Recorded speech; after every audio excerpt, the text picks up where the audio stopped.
Hello everyone. True IAS and PCS में आप सभी का स्वागत है। विजन आईएएस की करंट अफेयर की मैगजीन्स को हम लोग डिस्कस कर रहे हैं और हमारा पहला टॉपिक जो है वो हमने कंप्लीट करा था, जो कि राइट्स एंड ड्यूटीज़ से रिलेटेड था, यानी कि फंडामेंटल राइट्स और फंडामेंटल ड्यूटीज़। तो आज हम लोग अपने पॉलिटी एंड गवर्नेंस की सीरीज़ में सेकेंड टॉपिक से स्टार्ट करते हैं। तो चलिए देखते हैं क्या डिस्कस करना है हमें। दोस्तों, डिस्कशन आगे करने से पहले मैं आपको बताना चाहूँगा, अगर आप इस सीरीज़ को पहली बार देख रहे हैं तो हम लोग इस मैगज़ीन में यानी कि विजन आईएएस की मंथली मैगज़ीन को कॉम्प्रिहेंसिव तरीके से कवर करा करेंगे। और आप जो है एक फ़िज़िकल कॉपी जो है बगल में इस मैगज़ीन का जो पीडीएफ है फ़िज़िकल फॉर्मेट में, या फिर दूसरे अदर लैपटॉप या डेस्कटॉप मोड में आप इसको खोल कर बैठ सकते हैं। साइड में आप एक कॉपी जो है वो मेंटेन करते चलिएगा, जैसा कि मैंने आपको पहले लेक्चर में बताया था, ताकि आप शॉर्ट पॉइंट जो भी हैं वो आप लिखते चलें और बार बार जो है आपको रिविज़न ना करनी पड़े। तो हमने इसके अंदर जो अपना पहला टॉपिक है उसको सक्सेसफुली देख लिया था। पॉलिटी एंड गवर्नेंस से हमने स्टार्ट करा था। Balance of rights and duties का टॉपिक जो है वो हमारा कवर हो गया है। आज हम लोग बात करेंगे democratic principles in global governance के बारे में, यानी टॉपिक 1.2 के बारे में। तो चलिए डिस्कशन स्टार्ट करते हैं। दोस्तों, इस टॉपिक को जो है आप करंट अफेयर्स में तो आप ला सकते हैं, लेकिन मुझे आप एक बात बताइए, मज़ा इस टॉपिक को डिस्कस करने में हमें तब आएगा, ये टॉपिक आपको क्यों लगता है, ये करंट अफेयर में क्यों आया है कि democratic principles and global governance. ऐसा क्या ज़रूरत आ गई कि हम लोग ग्लोबल गवर्नेंस को चलाने के लिए डेमोक्रेटिक प्रिंसिपल्स की बात कर रहे हैं। सोच के देखिए, ध्यान से देखिए। दरअसल दोस्तों, ये जो है ना टॉपिक, ये डेमोक्रेटिक कंट्रीज़ की जो धज्जियाँ उड़ी है ना कोविड के बाद, ये उसके बारे में है। कहने का मतलब ये है, देखो कोविड-19 की महामारी के बाद ना बड़े सारे political expert democratic form of government पे आरोप लगाने लगे हैं। डेमोक्रेसी अपने आप को जो है क्लेम करते हैं, डेमोक्रेटिक देश जो है अपने आप को क्लेम करते हैं कि डेमोक्रेसी जो है वो बेस्ट फॉर्म ऑफ गवर्नमेंट है, इससे बेहतर गवर्नमेंट जो है ना आज तक थी, ना आज तक है और ना होगी। तो भैया, जब आप अपने सिटीजन्स की जान ही नहीं बचा पाए, आपने देखा वर्ल्ड की बेस्ट डेमोक्रेटिक गवर्नमेंट्स, जो यूरोप की जो सरकारें थी, अमेरिका की जो सरकार है, लाखों, सैकड़ों, इवन कई कंट्रीज़ में करोड़ों की तादाद में लोग मरे हैं। इनके हेल्थ इंफ्रास्ट्रक्चर, जो इकोनॉमिक एम्प्लॉयमेंट अपॉर्चुनिटीज़ थी, उनकी कैसे धज्जियाँ उड़ी हैं लोगों की वहाँ पर, और ये सरकारें सिर्फ हाथ पे हाथ धरे रह गई और कुछ भी नहीं कर पाई। तो क्या हम अभी भी कह सकते हैं, जो कि सिनेरियो हमारे सामने आया, कि डेमोक्रेटिक गवर्नमेंट जो है वो बेस्ट फॉर्म ऑफ गवर्नमेंट है? अब डेमोक्रेसी की जो धज्जियाँ उड़ रही थी, इस चीज़ को देखते हुए वर्ल्ड की top democratic form of government जो हैं सारी की सारी देश की डेवलपिंग और डेवलपिंग कंट्रीज से वो मिली, और पहला समिट जो है, फर्स्ट समिट फॉर डेमोक्रेसी जो है वो आयोजित करा गया। वरना आप खुद सोचिए, ये समिट पहली बार हुआ है, ठीक है, इससे पहले ना कोई समिट होता है, और हम लोग डिस्कस कर रहे हैं कि डेमोक्रेटिक जो प्रिंसिपल्स है ग्लोबल गवर्नेंस में कैसे हेल्प कर सकते हैं।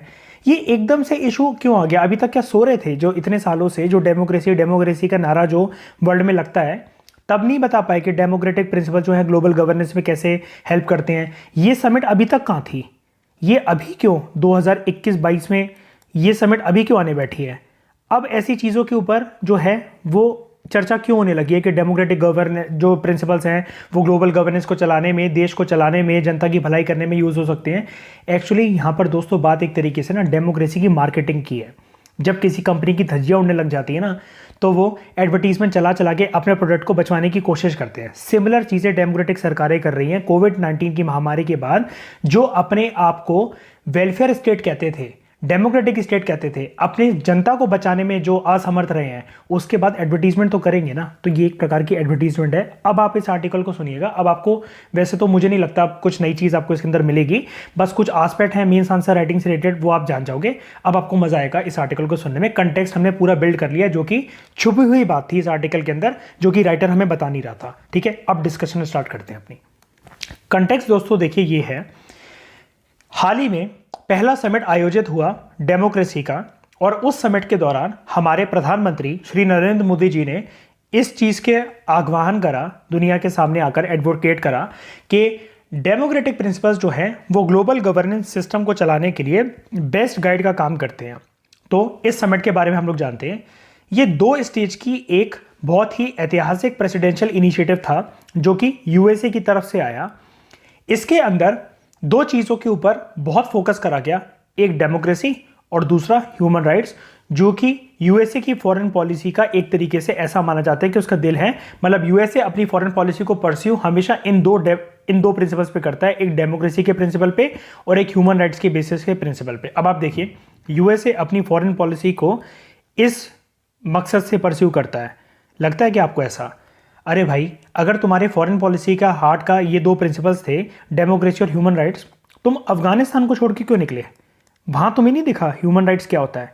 तो एक प्रकार से कोविड-19 की महामारी, ऊपर से यूएसए में आपने देखा ही है कि वहां पर कितना ज़्यादा जो सिस्टम है कोविड को लेकर वो कितना लैक्स था। डोनाल्ड ट्रंप जब राष्ट्रपति थे उन्होंने कुछ भी नहीं करा, और वहां पर जो है यूएसए भी एक टॉप जो डेमोक्रेटिक कंट्री माना जाता है वो भी फेल हो गया अपने सिटीजन्स के वेलफेयर को प्रोटेक्ट करने के लिए। और ऊपर से जब अफगानिस्तान को छोड़कर आया तो सोने पे सुहागा वाली बात हो गई कि धज्जियां उड़ गई इसकी। तो इस समिट में देखो यूएसए क्लेम करवा रहा है, ये बोल बोल कर कि हमारी जो फॉरेन पॉलिसी है वो डेमोक्रेसी और ह्यूमन राइट्स के प्रिंसिपल पे चलती है। तो भैया अफगानिस्तान में कहां गई थी आपकी ये पॉलिसी? अगला पॉइंट, यहां पर इस समिट के अंदर लीडर्स जो हैं डेमोक्रेटिक गवर्नमेंट से, सिविल सोसाइटी से और प्राइवेट सेक्टर से आए, और इन सब ने डेमोक्रेसी की आवाज़ को जोर शोर से चिल्लाना शुरू करा। इनका एक नारा था कि डेमोक्रेटिक प्रिंसिपल्स जो हैं वो लोकल लेवल से लेकर ग्लोबल लेवल तक होने चाहिए, और 3 पिलर्स के ऊपर फोकस करा गया इस समिट में।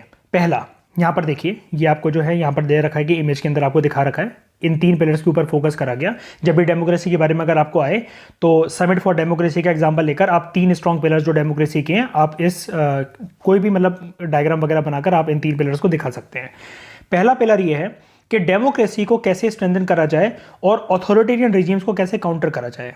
अब देखिए, जो सोशलिस्ट रिजीम्स हैं दोस्तों, कोविड-19 की महामारी के टाइम पे उन्होंने अपने आप को काफ़ी अच्छी तरीके से कंट्रोल कर ली महामारी as compare to democratic nations. ऐसा भी बड़े सारे पॉलिटिकल एक्सपर्ट्स का कहना था, जैसे चाइना। ठीक है, माना कि चाइना जो है वहाँ से कोविड, कई लोग आरोप लगाते हैं कि निकला, हमें नहीं पता, हमें लिखना भी नहीं है, हमें बोलना भी नहीं है, चलो आरोप लग रहा है, ठीक है, इल्ज़ाम लग रहा है। लेकिन चाइना में कोविड भी तो कितनी ज़ोरों शोरों से लेवल पर फैला था, लेकिन वहाँ पर कंट्रोल कर लिया गया। और सोशलिस्ट रिजीम्स जो हैं उन्होंने भी कंट्रोल करके दिखाया अपने इस कोविड-19 की महामारी के टाइम पर जो आपदा आई, जो इमरजेंसी आई। अब यहाँ पर देख रहे हैं आप समिट में जानबूझकर ये टर्म यूज़ करी गई है कि अथॉरिटेरियन रिजीम्स को जो है हमें वो काउंटर करना है, ये बताना है हमें इस समिट के अंदर। ऐसा यूएसए के राष्ट्रपति का कहना है, जो बाइडेन का, कि अथॉरिटेरियन रिजीम अच्छी नहीं होती है। अब वही है मार्केटिंग वाली बात कि अपने सामने वाले प्रोडक्ट को बेकार दिखाकर आप अपने प्रोडक्ट को वो करवाओ, उसकी मार्केटिंग करवाओ, उसको ऊंचा दिखवाओ। अरे आप सिंपल सा ये बोलो ना कि डेमोक्रेसी को स्ट्रेंथन करने की आवश्यकता है। आप ये क्यों बोल रहे हो कि अथॉरिटेरियन रिजीम को काउंटर करने की आवश्यकता है? जो उनको करना था वो वर्ल्ड के सामने है। इस समिट से जो है यूएसए सिर्फ एक संकेत देना चाहता है कि डेमोक्रेसी अभी भी एक बेस्ट फॉर्म ऑफ गवर्नमेंट है। लेकिन दोस्तों मैं आपको एक बात बताना चाहता हूँ आगे बढ़ने से पहले। चलो पहले 2 प्रिंसिपल्स जो हैं, 2 पिलर्स और हैं, हम इसको डिस्कस कर लेते हैं। दूसरा पिलर है ह्यूमन राइट्स की रिस्पेक्ट करना, और तीसरा है करप्शन से लड़ना। ये समिट फॉर डेमोक्रेसी के 3 महत्वपूर्ण पिलर थे जिनके ऊपर बात करी गई। देखो दोस्तों, मैं आपको ये बता रहा था, यूपीएससी में या फिर स्टेट पीएससी में, स्पेशली यूपी पीसीएस में जो है, आपको ये क्वेश्चन पक्का या तो इस साल या आने वाले सालों में देखने को मिलेगा कि, और स्पेशली जिनका ऑप्शन अगर मैं बता दूं पीएसआईआर, ये ऑप्शन में भी आ सकता है, या फिर अलग से जो जीएस पेपर 2 होते हैं, पॉलिटी इन गवर्नेंस, उसमें भी आ सकता है क्वेश्चन बनकर। क्वेश्चन क्या होगा? क्वेश्चन की लैंग्वेज कुछ इस प्रकार से होगी कि क्या कोविड-19 की महामारी के टाइम पर हमें ऐसा संकेत मिल गया है कि डेमोक्रेटिक फॉर्म ऑफ गवर्नमेंट अब बेस्ट फॉर्म ऑफ गवर्नमेंट नहीं रही, और हमें न्यू फॉर्म ऑफ गवर्नमेंट की तरफ सोचने की तरफ, उसकी तरफ ओरिएंटेशन की तरफ हमें आवश्यकता है, एक नई दिशा में बढ़ने की, कि डेमोक्रेसी से हटकर हम किसी और फॉर्म ऑफ गवर्नमेंट के बारे में सोचें। तो ये आपको एक एनालिटिकल बेस्ड क्वेश्चन आ सकता है, और आप बहुत सोच समझ के इसका कंटेंट प्रिपेयर करके जाइएगा। बात आगे करते हैं।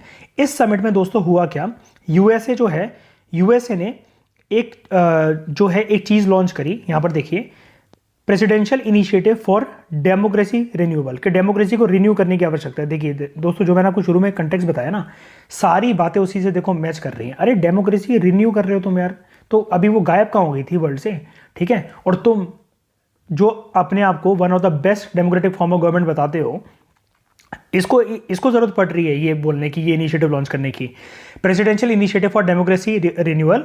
और इसके लिए देखिए दोस्तों, ये चंदा इकट्ठा करा गया है, $424.4 मिलियन डॉलर का, ताकि जो ये नारा था ना, डेमोक्रेसी जो है वो क्या कहते हैं, फले फूले और प्रमोट हो लोकल लेवल से लेकर ग्लोबल लेवल तक, इसके लिए इतना पैसा जो है इकट्ठा करा गया इस समिट इनिशिएटिव में। सोच के देखिए दोस्तों कि डेमोक्रेसी की किस प्रकार से धज्जियां उड़ी होंगी कि इस समिट में इतना कुछ जो है छुपके से करने की कोशिश करी जा रही है। मतलब समिट तो सामने है सबके, लेकिन मेन मकसद क्या है वो तो मैंने आपको बता दी ना, हिडन मकसद है क्या, कि अपनी जो धज्जियां हैं उड़ रही हैं जो, उसको बचाने के डेमोक्रेटिक फॉर्म ऑफ गवर्नमेंट की क्या रिप्लेसमेंट की जरूरत आ गई है। ठीक है, आगे बात करते हैं। उसके बाद इस समिट में दोस्तों एक स्पेशली एक कंसेप्ट पे फोकस करा गया, ग्लोबल गवर्नेंस के कंसेप्ट पर। ग्लोबल गवर्नेंस क्या होता है? ग्लोबल गवर्नेंस का मतलब होता है ऐसे इश्यूज को मैनेज करना जो कि आपकी कंट्री के बॉर्डर्स के बाहर होते हैं। कहने का मतलब वो इश्यूज जो है वो आपके देश तक सीमित नहीं है, बल्कि बाहर भी जो है वो आपको देखने को मिलते हैं। यहां पर बात करी जाती है एक complete set of institutions, policies, norms, procedures और इनिशिएटिव की, जिसमें सारे देश जो हैं वो मिलकर आते हैं और कलेक्टिव एक्शन लेते हैं ऐसे इश्यूज को टैकल करने के लिए जो कि ग्लोबल लेवल पर हर एक कंट्री को तंग कर रहे होते हैं, या फिर जिसको हम लोग ट्रांसनेशनल कहते हैं। ट्रांसनेशनल मतलब एक कंट्री है, मान लीजिए ए, उसके बॉर्डर के बियॉन्ड जाकर वो इशू उस कंट्री में या तो आता है या इस कंट्री से दूसरी कंट्री में जाता है, इसको कहते हैं ट्रांसनेशनल चैलेंजेस। इसके अंदर सभी कंट्री से जो है दरख्वास्त करी जाती है। ये कंसेप्ट है दोस्तों ग्लोबल गवर्नेंस, कि सभी कंट्री से दरख्वास्त करी जाती है वो साथ मिलकर आए और पब्लिक गुड जो है वो प्रोवाइड करें, एक यूनिफाइड स्टैंडर्ड बनाएं, इक्वालिटी जो है इंश्योर करें, जस्टिस जो है वो इंश्योर करें, कि एक तो ये सारी चीज़ें इंश्योर करनी होनी चाहिए सभी स्टेट्स के बीच में, यानी कि सभी नेशन स्टेट्स कंट्रीज़ के बीच में, और उस कंट्रीज़ में रह रहे नागरिकों के लिए ये सारी चीज़ें इंश्योर होनी चाहिए, ताकि ग्लोबल ऑर्डर जो है वो ज़्यादा प्रेडिक्टेबल हो, वो स्टेबल हो और इससे जनता की भलाई हो। ये सारी बातें दोस्तों देखिए जो है ये आई कोविड-19 की महामारी के दौरान। देखो बात वही आ गई, एक लाइन तो आई गई हमारे काम की, जो कि हमने कंटेक्स्ट में डिस्कस करा था, कि जो ग्लोबल रिस्क अब जो बढ़ते जा रहे हैं कोविड-19 की महामारी के बाद, जैसे बड़ी सारी कंट्रीज पर इकोलॉजिकल क्राइसिस और इकोनॉमिक क्राइसिस का जो साया है वो मंडरा रहा है, जियोपॉलिटिकल और सोशल टेंशन जो है वो काफ़ी ज़्यादा बढ़ गई है। तो इस लिहाज से ग्लोबल रिस्क मैनेजमेंट जो है वो एक बहुत क्रूशियल कॉमन गुड हो गया है। कॉमन गुड का मतलब दोस्तों ये होता है कि एक ऐसी चीज़ जो है जो कि कंट्री ए में रहने वाले के सिटीजन, कंट्री ए में रहने वाले नागरिकों को भी तंग करती है, कंट्री डी में भी, कंट्री जेड में भी, कोई भी कंट्री हो उसमें तंग करती है। तो ये ग्लोबल गुड का जो कंसेप्ट है ऐसा माना जाता है कि अगर ये पूरे वर्ल्ड पे लागू हो जाए, कोई भी चीज़ हो सकती है ग्लोबल गुड। मान लीजिए इंपैक्ट किसी चीज़ का, इंटरनेट, मान लीजिए कि इंटरनेट अगर आज के टाइम में वर्ल्ड से छीन कर फेंक कर निकाल दिया जाए कि इंटरनेट जैसी कोई चीज़ ही नहीं है, वाईफाई जैसी कोई चीज़ ही नहीं है, तो आप समझते हैं ना कि वर्ल्ड कितना हॉल्ट पे आ जाएगा और इससे किस किस को नुकसान पड़ सकता है। आप और मैं आज जो एक क्लास अटेंड कर रहे हैं ये भी एक इंटरनेट के माध्यम से ही कर रहे हैं, है ना। तो ये एक ग्लोबल गुड का कंसेप्ट होता है। तो ग्लोबल गुड के कंसेप्ट के बारे में कभी डिटेल में और बात करेंगे, लेकिन अभी के लिए आप यहां पर समझ गए होंगे फेयर वर्ल्ड का जो आइडिया है कि एक जो दुनिया है जिसमें सबको जो है इक्वल रूप से ट्रीट करा जाए, असमानताएं जो है मिटाई जाएं, उस चीज़ के बारे में इस समिट में बात करी गई। एक पॉइंट और है, देखिए अपना बढ़ावा करने को, डेमोक्रेसी को जो है ऐसा दिखाने को कि वो आसमान की ऊंचाइयों पर जाकर बेस्ट फॉर्म ऑफ गवर्नमेंट है। इसमें ये बोला गया कि जो डेमोक्रेटिक प्रिंसिपल्स होते हैं समिट के दौरान, ये बोला गया वो एक ऐसा दुनिया क्रिएट कर सकते हैं जिसमें कन्फ्लिक्ट बहुत कम होंगे, सोसाइटी काफ़ी प्रॉस्परस होगी और हर एक सिटीजन के फंडामेंटल फ्रीडम्स को इंश्योर करा जाएगा, प्रोटेक्ट करा जाएगा और भेदभाव नहीं करा जाएगा किसी भी सिटीजन के खिलाफ on the basis of religion, race, caste, sex, region, transnational boundaries. ठीक है, किस इसमें एक्चुअली समिट में दोस्तों देखो घुमा फिरा के इन सारे पॉइंट्स की बात यही है कि सभी डेमोक्रेटिक नेशन जो हैं वो एक साथ आए, उनका क्योंकि फ्रेमवर्क एक जैसा होता है और डेमोक्रेसी को और ज़्यादा प्रोटेक्ट करें। ठीक है, अब जो ग्लोबल रिस्क की जो बात करी गई है दोस्तों, कि जो पूरे दुनिया में एक तरीके से सिमिलर टाइप के जो रिस्क देखने को मिलते हैं वो क्या क्या है। सबसे पहले इकोनॉमिक रिस्क। इकोनॉमिक रिस्क में क्या क्या आता है? अनएम्प्लॉयमेंट जो है वो काफ़ी ज़्यादा बढ़ गई है कोविड-19 के बाद। ठीक है, और बड़ी सारी डेमोक्रेटिक कंट्रीज़ में भी इसकी दिक्कत है। फिस्कल क्राइसिस, यानी कि जैसे एसिड बबल और फिस्कल क्राइसिस का ये मतलब होता है कि उन कंट्रीज़ में रहने वाले जो लोग हैं उनके ऊपर लोन देने का प्रेशर, या उस कंट्री को खुद किसी इंटरनेशनल संस्था का लोन चुकाना है उसका प्रेशर। ठीक है, ट्रेड जो है वो इलीगल तरीके से उस कंट्री में होता है और इंफ्रास्ट्रक्चर को काफ़ी ज़्यादा नुकसान हो सकता है। ये होगा इकोनॉमिक रिस्क। एनवायरमेंट रिस्क की बात करें तो बायोडाइवर्सिटी का loss, human made environmental disaster, जैसे आप जानते होंगे केमिकल वॉरफेयर के लिए जो वेपन्स होते हैं, बायोलॉजिकल वेपन्स जो और केमिकल वेपन्स जो होते हैं उससे जान माल को कितनी हानि हो सकती है, और एक्सट्रीम वेदर और क्लाइमेट फेलियर। जियोपॉलिटिकल रिस्क में दोस्तों आ जाता है जैसे टेररिज्म और इंटर स्टेट के बीच में कन्फ्लिक्ट, मतलब बगल बगल की कंट्रीज हैं, जैसे मान लीजिए इंडिया और पाकिस्तान के बीच में युद्ध शुरू हो गया, स्टेट जो है उसकी मशीनरी जो है उसका जो सिस्टम है वो कोलैप्स कर गया। ठीक है, और नेशनल और ग्लोबल गवर्नेंस जो है उनका फेलियर। नेशनल ग्लोबल गवर्नेंस का फेलियर मतलब क्या? जैसे आप मान लीजिए कि यूएन जो एज अ संस्था जो कि एक ग्लोबल आर्किटेक्चर है, एक तरीके से पूरे वर्ल्ड के लिए जो है ग्लोबल पुलिस का काम करता है, लेकिन अगर ये कोलैप्स कर जाए तो आप सोच सकते होंगे कि भरोसा करके सभी कंट्रीज जो है वो यूनाइटेड नेशंस के ऊपर बिलीव करती हैं कि टॉप मोस्ट ऑर्गेनाइजेशन है। तो ये इस प्रकार के जो रिस्क हैं जो कि ऐसे इंटरनेशनल इंस्टीट्यूशंस को सताते हैं, उनको हम लोग कहते हैं जियोपॉलिटिकल रिस्क। फिर सोसाइटी लेवल पे भी कुछ रिस्क जो है वो देखने को मिलते हैं, जैसे बड़ी सारी कंट्रीज में, बड़े सारे रीजन्स में जो जनता है वो फूड और वाटर क्राइसिस से जूझ रही है, जिसकी वजह से डिसीजेस, इन्फेक्शियस डिसीजेस बहुत सारे होते हैं वहाँ पर। अर्बन प्लानिंग का फेलियर और वही इन्फेक्शियस डिसीज उसकी वजह से बढ़ते हैं। जैसे मतलब मान लीजिए कि फ्लडिंग अगर किसी देश में ज़्यादा हो गई और पानी काफ़ी देर तक भरा है, तो मॉस्किटो जो है उन पे पनपेंगे, मच्छर पनपेंगे और डेंगू और चिकनगुनिया का खतरा उस देश के लोगों को वहाँ पर हो सकता है, जिससे जान माल की अगेन हानि हो सकती है। और एक नया तरीके का रिस्क जो कि वर्ल्ड फेस कर रहा है वो है टेक्नोलॉजिकल रिस्क। साइबर अटैक जो है, फिशिंग जो है, और जो टेक्नोलॉजी जितनी एडवांस होती जा रही है तो जो टेक्नोलॉजिकल इंफ्रास्ट्रक्चर है उसका ब्रेकडाउन जो देखने को मिलता है कि एक सीक्रेट इन्फॉर्मेशन किसी कंट्री ए से ओरिजिनेट होकर वो कंट्री बी तक जाती है, या जिसकी वजह से एक किसी पर्सन की प्राइवेसी जो है वो हार्म होती है, ये सारी बातें आती है टेक्नोलॉजिकल रिस्क में। तो ऐसा इस समिट में हाईलाइट करा गया कि वर्ल्ड जो है, करंट वर्ल्ड जो है, स्पेशली डेमोक्रेटिक सोसाइटी में इन सभी रिस्क जो है देखने को मिलते हैं। डेमोक्रेटिक कंट्रीज इन सभी रिस्क से जूझ रही है। ठीक है, अब अगर हम लोग बात करें कि किस प्रकार से जो डेमोक्रेसी की जो प्रिंसिपल्स हैं वो ग्लोबल गवर्नेंस को जो है वो बेनिफिट पहुंचा सकते हैं, तो सबसे पहले पॉइंट में ये बोला जाता है, देखिए एक रिपोर्ट है global state of democracy report 2021।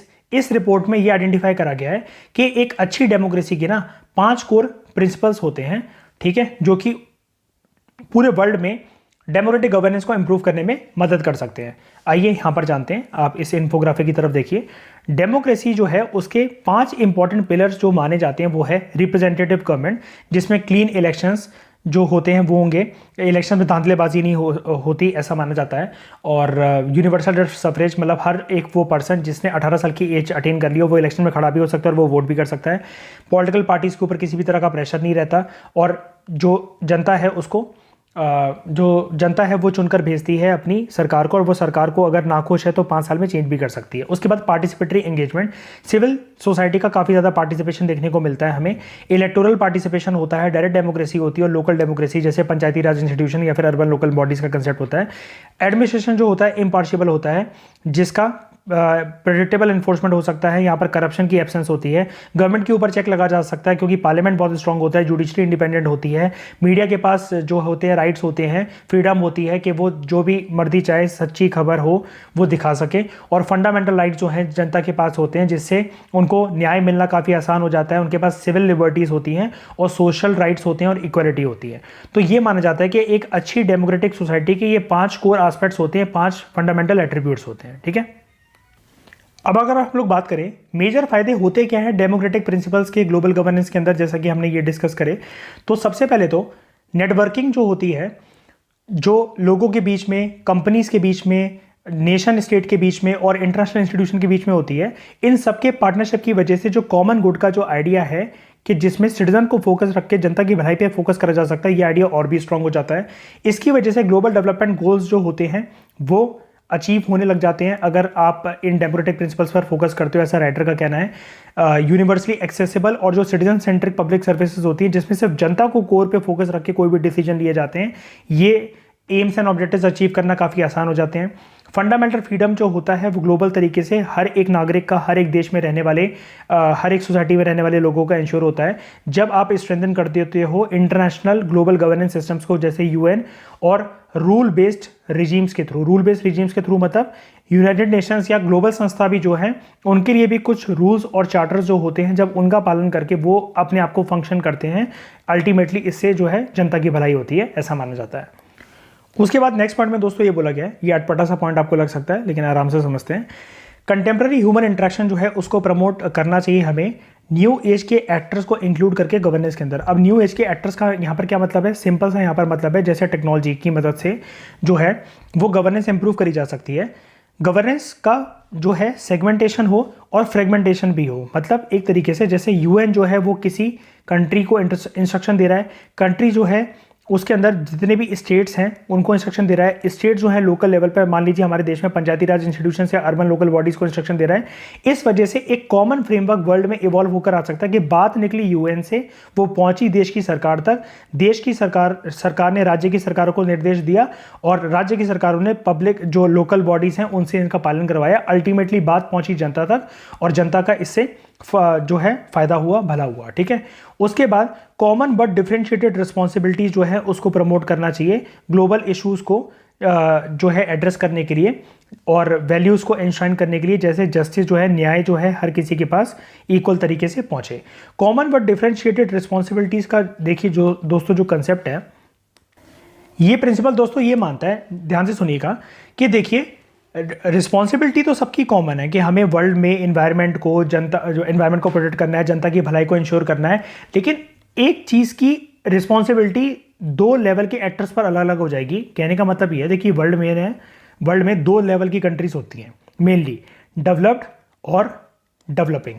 ठीक है अब इनके पास रिसोर्सेज ज़्यादा हैं, इनके पास पैसे ज़्यादा हैं, इनके पास पैसे कम है, फाइनेंसेस कम है, इंफ्रास्ट्रक्चर ज़्यादा है, मशीनरी कम है, मैन पावर कम है, उस चीज़ को इंप्लीमेंट करवाने के लिए know how, technological know how, ज्ञान कम है। ठीक है, तो ऐसा माना जाता है कि इनको जो है 60% रिस्पॉन्सिबिलिटी ये ले लें, 40% रिस्पॉन्सिबिलिटीज ऐसी कंट्रीज ले लें। एम वही है कि जनता की भलाई करनी है, डेमोक्रेटिक प्रिंसिपल्स को इंश्योर करना है, एनवायरनमेंट को प्रोटेक्ट करना है, एयर पॉल्यूशन को टैकल करना है। जब ऐसे किसी कॉमन गुड को अचीव करने के लिए कंट्री अपनी डेवलपमेंट के स्टेटस पर उसको अचीव करने की कोशिश करते हैं, उस प्रिंसिपल को दोस्तों कहा जाता है कॉमन बट डिफरेंशिएटेड रिस्पॉन्सिबिलिटीज। अब डेवलपमेंट के स्टेटस पर कैसे, जैसा कि मैंने आपको बताया, वर्ल्ड जो है डिवाइडेड है डेवलप्ड कंट्रीज के बीच में और डेवलपिंग कंट्रीज के बीच में। तो इस प्रकार से जो है इन दोनों कंट्रीज की जो रिस्पॉन्सिबिलिटी होगी कि उस गोल को अचीव करने में कितना पैसा खर्च होगा, ये दोनों का अलग अलग होगा। उसके बाद एक इस्टेब्लिश करना चाहिए कि इंक्लूसिव, अकाउंटेबल और रिस्पॉन्सिबल सॉवरेन सरकारें हर एक जगह पर हो, जहां पर जो है पावर का अब्यूज ना हो, और अगर हो भी रहा है तो उसके ऊपर ग्लोबल गवर्नेंस सिस्टम जो है वो निगरानी रखे। कहने का मतलब ये है किसी भी देश के अंदर अथॉरिटेरियन रिजीम जो है वो हावी ना हो, जनता का किसी भी तरीके से नुकसान नहीं होना चाहिए। और दोस्तों जब डेमोक्रेटिक प्रिंसिपल्स को ग्लोबल गवर्नेंस पे इंप्लीमेंट करा जाता है ना, तो जो कंट्रीज जो हैं अगर वो इन प्रिंसिपल्स को लेजिटिमाइज कर देती हैं, लागू करना शुरू कर देती हैं, तो अगर वो अभी तक डेमोक्रेटिक ना भी दिख रही हो वो कंट्रीज वर्ल्ड में, तो वो अपने आप को एक डेमोक्रेटिक देश बोलने लग जाते हैं और हो सकता है कुछ टाइम में ग्लोबल गवर्नेंस इंस्टीट्यूशन जैसे यूएन जो है उनको इस चीज़ की मान्यता दे दें कि हाँ अब ये भी कंट्रीज जो हैं वो डेमोक्रेसी की तरफ शिफ्ट हो गई हैं। अब ये अथॉरिटेरियन या फिर डिक्टेटोरियल जो है, डिक्टेटरशिप वाली, क्रूर शासक वाली रिजीम्स अब ये नहीं रही हैं, अब ये डेमोक्रेसी की तरफ शिफ्ट हो गई हैं और जनता की भलाई जो है इस कंट्रीज में, इन कंट्री के जो स्ट्रक्चर होता है, गवर्नेंस स्ट्रक्चर, पॉलिटिकल स्ट्रक्चर, उसमें इंश्योर करी जा सकती है। लेकिन डेमोक्रेसी के कुछ चैलेंजेस भी हैं दोस्तों, जो कि चैलेंजेस फेस करे जाते हैं डेमोक्रेसी के द्वारा। आइए इन चैलेंजेस को समझते हैं एक-एक करके। एक चिंता की बात जो कि वर्ल्ड में देखने को मिली वो ये देखने को मिली कि अथॉरिटेरियनिज्म जो है वो वर्ल्ड में बढ़ता चला जा रहा है। ऐसा global state of democracy report 2021 का कहना है और फ्रीडम हाउस रिपोर्ट जो है उसका कहना है कि ऐसा देखा गया 2020 में लगातार 15वीं बार ऐसा था कि जब कंट्रीज जो हैं वो ऑथोरिटेरियन रिजीम्स की तरफ ज़्यादा बढ़ी हैं और जो ग्लोबल फ्रीडम यानी कि जो डेमोक्रेटिक रिजीम्स हैं उनमें जो है एक तरीके से गिरावट आई है। उसके बाद इलेक्टोरल जो इंटेग्रिटी होती है कि इलेक्शंस कितनी फ्री एंड फेयर होते हैं ऐसी कंट्रीज़ के अंदर, इसके ऊपर भी जो है सवाल उठे हैं काफ़ी सारे।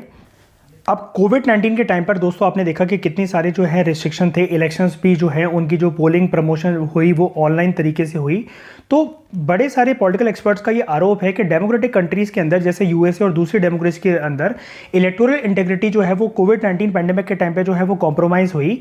सिटीजन्स के डेमोक्रेटिक राइट जो है उनको छीन लिया गया, वो घर पर ही बैठे रहे और इलेक्शंस वगैरह जो है वो फ्री एंड फेयर मैनर में नहीं हुए। ये भी एक चैलेंजिंग बात है जो कि डेमोक्रेसी की इंटेग्रिटी पर जो है सवाल उठाती है। उसके बाद दोस्तों नेक्स्ट इशू आता है करप्शन का। ऐसा देखा गया कि करप्शन जो पब्लिक लाइफ में होती है उसने जो है कॉम्प्रोमाइज़ करा है इन नेशंस और नेशंस में रहने वाले लोगों के हेल्थ को, एजुकेशन को और ओवरऑल वेलफेयर को। ऑब्वियसली बात है, जैसे स्कीम देख लीजिए, अगर मिड डे मील स्कीम जैसी स्कीम में बड़ी सारी कंट्रीज जो डेवलपिंग कंट्रीज अगर इस प्रकार की स्कीम चल रही है और उसमें अगर धांधलेबाजी होती है, उसमें अगर करप्शन होती है, तो ऑब्वियसली बात है आप सोच सकते हैं कि कितना ज़्यादा poor section of the society को, down trodden section of the society को कितना ज़्यादा हार्म पहुंच सकता है। तो करप्शन के आरोपी होते हैं डेमोक्रेटिक नेशंस के ऊपर। और ऐसा ये सब कुछ जो है दोस्तों आप इस रिपोर्ट को कोट करके कहिएगा, global state global state of democracy report 2021 और फ्रीडम हाउस रिपोर्ट ये भी।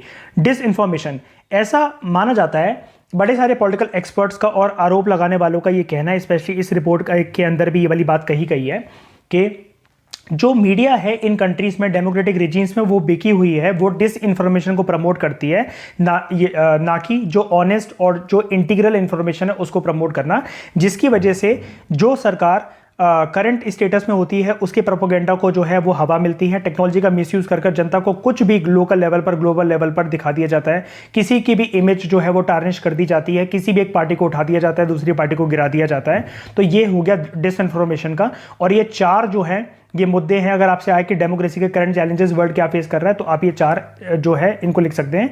राइजिंग ऑथोरिटेरियनिज्म, इलेक्टोरल इंटेग्रिटी के ऊपर क्वेश्चन, करप्शन और डिस इन्फॉर्मेशन। ठीक है दोस्तों, तो अब फाइनली हम लोग कंक्लूजन की तरफ, वे फॉरवर्ड की तरफ बढ़ते हैं। वे फॉरवर्ड में तो दोस्तों देखिए सारी ये बातें लिखी हुई है कि इंटर गवर्नमेंटल कॉपरेशन की वजह से, जो कि ग्लोबल कॉरपोरेशन के एक ग्लोबल गवर्नेंस के इंस्टीट्यूशन में एक इंपॉर्टेंट चीज़ मानी गई है कि सभी सरकारें जो हैं वो आपस में जो है कॉपरेट करें और डेमोक्रेटिक प्रिंसिपल्स जो हैं उनको बढ़ावा दें। इसकी वजह से हम जो ग्लोबल गवर्नेंस के अंदर जो कॉम्प्लेक्स इशूज़ हैं, जो फ्रेगमेंटेड इशूज़ हैं, उसको टैकल कर सकते हैं। इंटरनेशनल लीडर्स को साथ में आना चाहिए और जो डेमोक्रेटिक प्रिंसिपल्स हैं उनमें रिफॉर्म की आवश्यकता है, जैसे डेमोक्रेटिक वैल्यूज़ और इंस्टीट्यूशंस को जो है वो स्ट्रेंथन करा जाए, जिसकी वजह से प्राइवेट सेक्टर और जो सिविल सोसाइटी हैं उनके लोगों को साथ में आना चाहिए। फ्री एंड फेयर इलेक्शंस जो हो वो होने चाहिए, ताकि जो सत्ता में आने के लिए डिजर्व करते हैं सिर्फ वही आए। फ्री और इंडिपेंडेंट मीडिया जो है वो प्रमोट होनी चाहिए, ताकि जो ये इंस्टीट्यूशंस हैं ऐसा ना लगे कि डेमोक्रेटिक फॉर्म ऑफ गवर्नमेंट बेकार है और ऑथोरिटेरियन रिजीम्स जो हैं वो अच्छी हैं। तो फ्री एंड इंडिपेंडेंट मीडिया जो है वो जो करेक्ट बातें हैं, और जो कोई लीडर जो है ऐसे डेमोक्रेटिक फ्रेमवर्क के अंदर जो ऑथोरिटेरियन बनने की कोशिश कर रहा है, जिसकी सरकार ऑथोरिटेरियन बनने की कोशिश कर रही है, तो जनता के सामने जब करेक्ट इन्फॉर्मेशन आएगी तो नेक्स्ट इलेक्शंस के होते जब होंगे तो जनता आराम से उनको पावर से हटा सकती है, आउट कर सकती है।